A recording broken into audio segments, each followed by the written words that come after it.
नमस्कार। रायगड़ा सदर महकुमारे अवस्थित लायन्स क्लब परिसर रे इंटरनेशनल ह्यूमन राइट काउंसिलर दक्षिण पश्चिमांचल जोन तरफରୁ आंतर्जातिक मानव अधिकार दिवस अति निराडंबर भावे पालित होई जाइछि।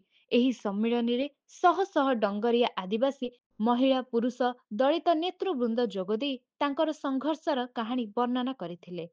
ନିଜର ଜଳ ଜଙ୍ଗଲ ଜମିର ସୁରକ୍ଷା ପାଇଁ ସ୍ୱର ଉତ୍ତୋଳନ କରୁଥିବାରୁ ସେମାନେ କିପରି ପୋଲିସ ଓ ଖଣି କମ୍ପାନୀ ମାନଙ୍କ ଦ୍ୱାରା ଅତ୍ୟାଚାରିତ ହେଉଛନ୍ତି ତାହା ଅତି ନିଖୁଣ ଭାବେ ସେ ବ୍ୟାଖ୍ୟା କରିଥିଲେ।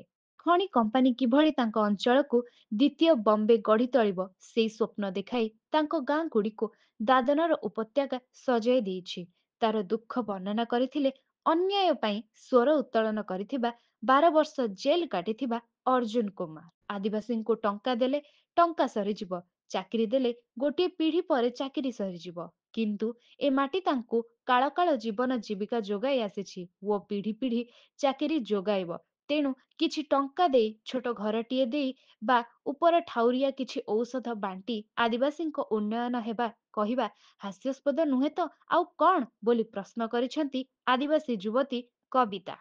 ଠିକ୍ ସେଇଭଳି ନିୟମଗିରି ସୁରକ୍ଷା ଟ୍ରଷ୍ଟର ସଭାପତି ରାମ ପ୍ରାସ୍କା ଉପସ୍ଥିତ ଜନତାଙ୍କ ଉଦ୍ଦେଶ୍ୟରେ କହିଛନ୍ତି ଯେ ସେମାନେ ତାଙ୍କର ଶାନ୍ତିପୂର୍ଣ୍ଣ ସଂଘର୍ଷ ଜାରି ରଖନ୍ତୁ ଓ ବାହାରୁ ଯେଉଁ ଲୋକମାନେ ଆସି ତାଙ୍କୁ ଉସ୍କାଉଛନ୍ତି ସେମାନଙ୍କୁ ପ୍ରତ୍ୟାଖ୍ୟାନ କରନ୍ତୁ।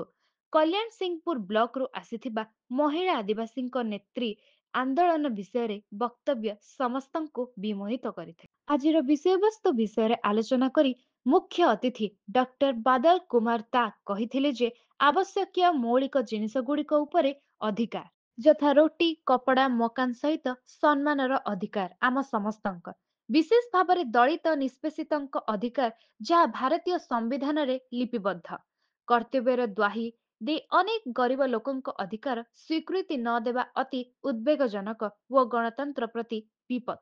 ବଣ ପାହାଡରେ ଥିବା ସମ୍ପତ୍ତି ହିଁ ସମତଳ ଅଞ୍ଚଳର ସ୍ୱାସ୍ଥ୍ୟର ଭିତ୍ତିଭୂମି। ଆଜି ଯେଉଁ ଆଦିବାସୀ ଦଳିତ ଯୁବକ ଯୁବତୀ ମାନେ ତାଙ୍କ ଗିରି ପାହାଡ ରକ୍ଷା କରିବାରେ ସ୍ୱର ଉତ୍ତୋଳନ କରୁଛନ୍ତି ସେମାନେ ହିଁ ସମ୍ବିଧାନକୁ ପ୍ରକୃତ ସୁରକ୍ଷା ଦେଉଛନ୍ତି ଓ ମାନବ ସମାଜର ଭାଗ୍ୟ ନିୟନ୍ତା। ସଭାର ମୁଖ୍ୟ ବକ୍ତା ରାୟଗଡା ପୌର ପରିଷଦର ଉପାଧ୍ୟକ୍ଷା ଶୁଭ୍ରା ପଣ୍ଡା ଏକ ଜାତିବିହୀନ ସମାଜ ହିଁ କେବଳ ସମସ୍ତଙ୍କ ଅଧିକାର କ୍ଷୁଣ୍ଣ ହେବାକୁ ଦିଏ ନାହିଁ ବୋଲି କହିଥିଲେ।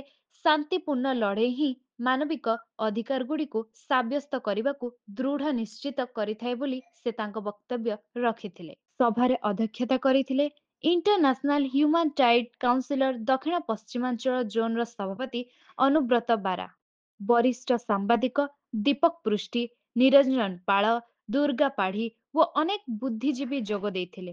ଧନ୍ୟବାଦ ଅର୍ପଣ କରିଥିଲେ ବରିଷ୍ଠ ମାନବ ଅଧିକାର କର୍ମନଳିନୀ ପାଣି।